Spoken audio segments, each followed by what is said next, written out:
ഇപ്പോൾ വരുന്ന ഒരു വാർത്തയുടെ വിവരങ്ങളിലേക്ക് പോകാം. തൃപ്പൂണിത്തുറ സ്ഫോടന കേസിലെ പ്രതികൾ തൃപ്പൂണിത്തുറ പോലീസ് സ്റ്റേഷനിൽ കീഴടങ്ങിയിരിക്കുകയാണ്. വടക്കേപ്പുറം ദേശത്തിന്റെ ഭാരവാഹികളാണ് കീഴടങ്ങിയത്. ഈ വാർത്തയുടെ വിവരങ്ങളുമായി കൊച്ചിയിൽ നിന്ന് എബി ജോൺ തോമസ് ചേരുന്നു.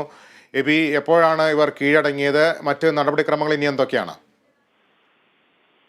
ലിബീഷ്, ഇന്ന് രാവിലെയോടുകൂടിയാണ് പ്രതികൾ കീഴടങ്ങിയിരിക്കുന്നത്. വടക്കേപ്പുറം കരയോഗം പ്രസിഡന്റായിട്ടുള്ള സജീവ് കുമാർ, സെക്രട്ടറി രാജേഷ്, ട്രഷറർ സത്യൻ എന്നിവരാണ് തൃപ്പൂണിത്തുറ പോലീസ് സ്റ്റേഷനിൽ കീഴടങ്ങിയിരിക്കുന്നത്. ഈ സംഭവത്തിന് ശേഷം ഇവർ ഒളിവിൽ പോവുകയായിരുന്നു. ഇവർക്ക് വേണ്ടിയുള്ള തെരച്ചിൽ വ്യാപകമായി തന്നെ തുടരുന്ന സാഹചര്യം തന്നെയായിരുന്നു പോലീസിന്റെ ഭാഗത്തു നിന്നും ഉണ്ടായിക്കൊണ്ടിരുന്നത്. ഇതിനിടയിലാണ് ഇപ്പോൾ പോലീസ് സ്റ്റേഷനിലെത്തിയ പ്രതികൾ കീഴടങ്ങിയിരിക്കുന്നത്. അനുമതിയില്ലാതെ ഈ കേസുമായി ബന്ധപ്പെട്ട് രണ്ടു തരത്തിലുള്ള കേസുകളാണ് ഉള്ളത്. ഈ സ്ഫോടനവുമായി ബന്ധപ്പെട്ട് ഒന്ന് സ്ഫോടനവുമായി ബന്ധപ്പെട്ട കേസ്, മറ്റത് അനുമതിയില്ലാതെ ഈ വെടിക്കെട്ട് നടത്തിയെന്നുള്ള കേസ്. ഇതിപ്പോൾ പ്രധാനപ്പെട്ട കേസായിട്ടുള്ള സ്ഫോടന കേസിലെ പ്രതികളാണ് ഇപ്പോൾ കീഴടങ്ങിയിരിക്കുന്നത്. നേരത്തെ ഈ തെക്കേപ്പുറം കരയോഗവുമായി ബന്ധപ്പെട്ട ആളുകൾ നേരത്തെ തന്നെ പോലീസ് സ്റ്റേഷൻ കീഴടങ്ങുകയും ചിലരെ പോലീസ് അറസ്റ്റ് പിടികൂടുകയും ചെയ്യുന്ന സാഹചര്യം ഉണ്ടായിരുന്നു. അതിനുശേഷം ദിവസങ്ങൾക്ക് ശേഷമാണ് ഇപ്പോൾ ഈ കേസിൽ മറ്റൊരു നിർണായകമായിട്ടുള്ള നീക്കം ഉണ്ടായിരിക്കുന്നത്. തൃപ്പൂണിത്തുറ സ്ഫോടന കേസിലെ മുഖ്യപ്രതികൾ പോലീസ് സ്റ്റേഷനിൽ കീഴടങ്ങുന്ന സാഹചര്യമാണ്.